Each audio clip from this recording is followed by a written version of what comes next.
And it's time to talk a little Browns, fellas. Yeah, guys, the question of the day is, I think obviously the two areas that the Browns mostly improved, the defensive line and the wide receiver. Yeah. Both of those were huge areas of need. G. Bush, which area do you think is better today than it was before free agency, the defensive line or the wide receivers? Well, let's clarify the question first. Okay.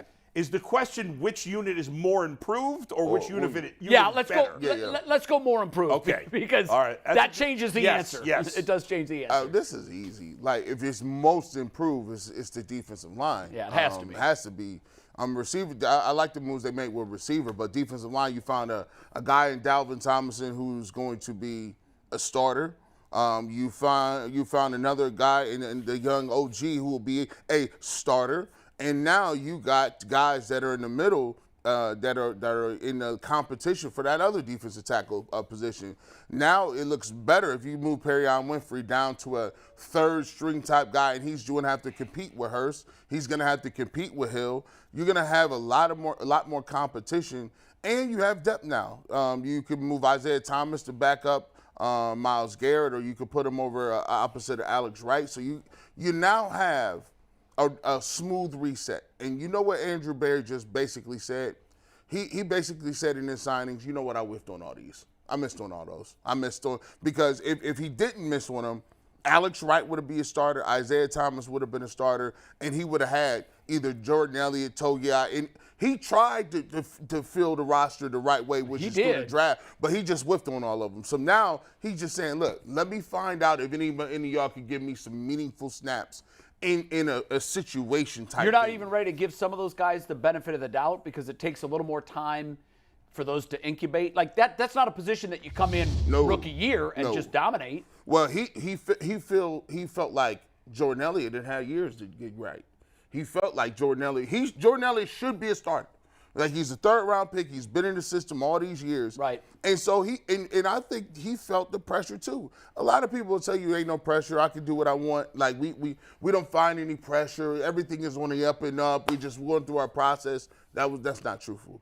Because you wouldn't have brought in starters. These are guys that will start for you. You would have took them assets and put them somewhere else. Except Hurst. You don't think Hurst is a starter? Oh, no. I think he could be if he's healthy. He really? Hurst or Hill or you're hoping Perion Winfrey and Jordan Elliott will probably be in the mix of those four. But all you want is one guy to make themselves available and say, this is my job. And we saw with the Eagles, too.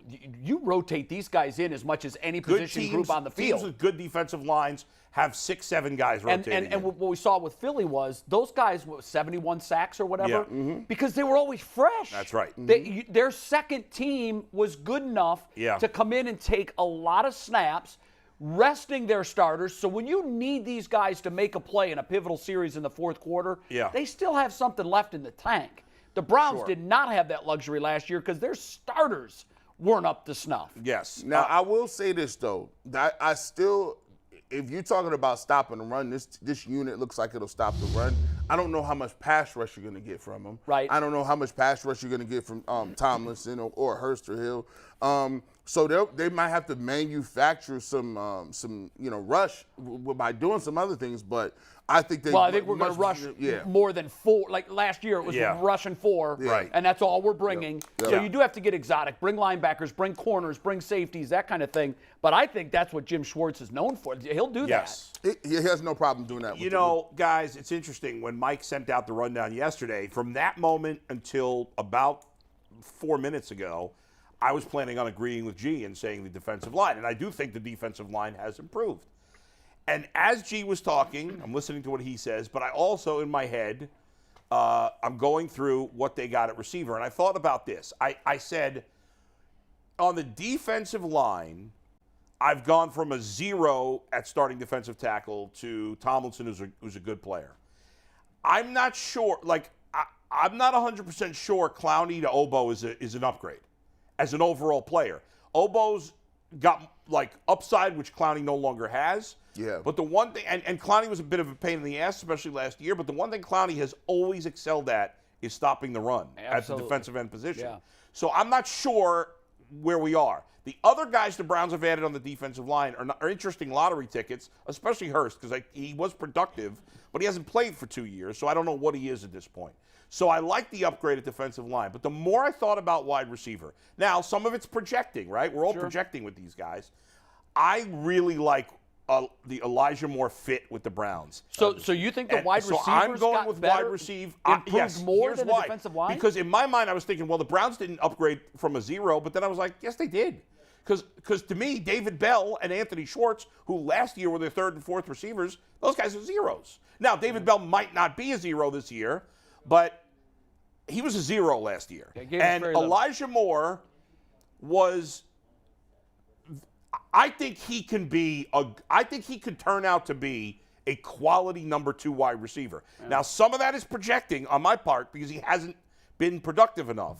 But he's played with terrible quarterbacks. And if you look at his numbers, with all those terrible quarterbacks, except for Zach Wilson, who's the worst of the bunch, his numbers with those other guys, who are still bad, but not as bad as Zach Wilson, are really impressive. Yeah. And I think, again, all my assumptions on the offense, fair or not, is that Deshaun Watson's going to be good again. Right. And if he's good again, I think the potential is Elijah Moore doubling those numbers.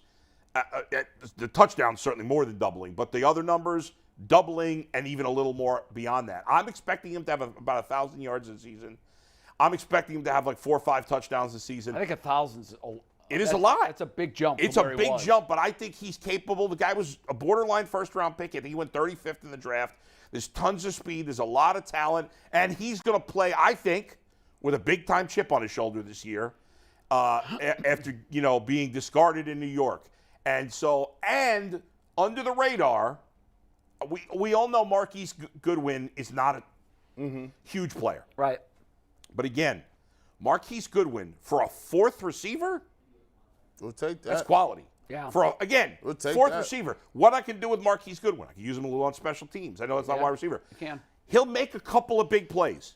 He's not going to consistently make you big plays, but he'll make a couple big plays. And we know Kevin Stefanski loves that trickery that gets people frustrated sometimes. Well, Marquise Goodwin, he's had like 11 rushes in the last few years, he's a guy you can use on a trick play because he still, as you've talked about, has big-time speed even at his age. You just said something, Bull, and I'm going to say something that's very controversial. Ooh, I like that. People have given up on Anthony Schwartz, and I'm not a big fan of it. This is controversial. This is controversial. You've watched him. Anthony Schwartz, I think, has a place on this team. Wow. Man. And the reason why I'm going to say Anthony Schwartz has a place on this team is if you go back and watch Auburn, Anthony Schwartz wasn't catching footballs. Anthony Schwartz wasn't doing none of the above. He was a glorified special teams guy and a glorified running back. Here's the thing. Anthony Schwartz I don't even really trust him on the punts like that. That's why Jakeem Grant got him back here. Well, but think about it this way, G. They have if we assume Jakeem Grant's definitely going to be here, and I think we all assume that he will be. I think he will. Right? Well, that's you add the 4 guys that we know are going to be here. Where's the spot on the roster Grant, for Schwartz? and they're not cutting Bell after 1 year. No, that's 6 receivers. Are they going to keep 7? No, I don't think so. If they do, then maybe Schwartz would have a chance. But watch this. I think they've got to move on from him. In this new offense, right? If they're going to be vertical game and you're going to take some carries away from Nick Chubb, you still need to be a little balanced in certain things you do. And the one thing Anthony Schwartz can do is he can run the ball. Yeah, but you know what, G? I can use Elijah Moore on those type of plays. You can. I can use Godwin on those type of plays. You can. I could use Jerome Ford. I could use, what's his name? The other young running back. Felton. Demetrius Felton. Felton. I could use him on those type of Here's plays. The thing, I don't though, need G, Schwartz.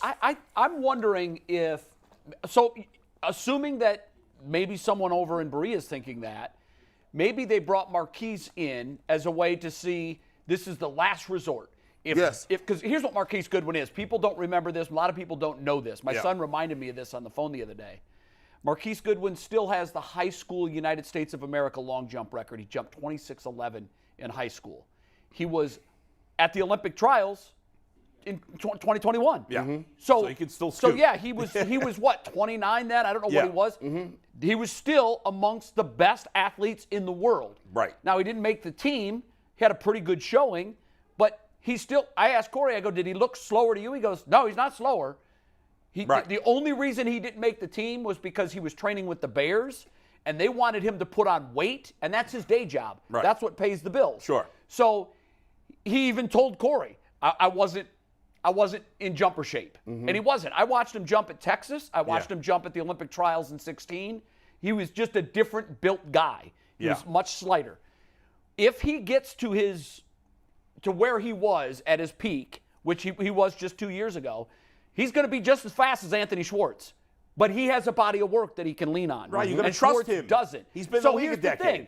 Maybe this signing was nothing but we're going to find out what we got in Schwartz. Right, and you know what? He probably doesn't have any guaranteed money, Goodwin. I doubt it. Right, I doubt and it if very Anthony seriously. Schwartz goes out there and kills it in training camp, then it worked. Then you cut Godwin and you move on. Then it worked whatever. because you'd much rather have a younger speedster that can catch Right. the football. There's no point in cutting him right now unless you needed the cap space or bring whatever. him to camp. Let him see what he can do in camp, particularly with Deshaun in preseason games. But what if we he's saw of him last year, No. man, I got to tell you, that it shocks me that you say that He because plays with no confidence. Don't you? You know, right? Oh, no. they were handing the ball to him just to get him some confidence. If he's a slappy again in training camp, you But, got to move on. but here's where I take it. I look at it from a standpoint that your offense, one thing you can't coach is speed. And I think that they need a jet motion type guy. They got Goodwin. They'll have Schwartz. I think what they'll do is they'll have that guy in that kind of role where, hey, you're not. Finally hit one. Sorry. Finally hit one. Because you threw it. I went. You threw it, yeah. So There goes the shoulder. All it takes is this. And you know, speed is intoxicating, Jay. If he catches a ball or a tunnel or bubble screen or he gets a reverse and he goes to the house in any preseason game, he's automatically on the roster. You're right. I Because think so too. you'll get intoxicated because you go, oh, God. See it once. You see it once. Listen, Anthony Schwartz is John Ross 2.0. Yes. The Browns just made the stupid mistake in the third round as opposed to the Bengals making the stupid mistake in the first round. He's the same player. He plays with no confidence. He's got great speed, but he can't use it on the field. No hands, no confidence. Yeah. The idea that he's going to turn it around in training camp, there's no reason not to give him the chance, but you're going to give him the chance because you just drafted him in the third round. But so, got no it was faith a couple that of he's gonna years show ago. You that got to con- give him a so, chance. yeah.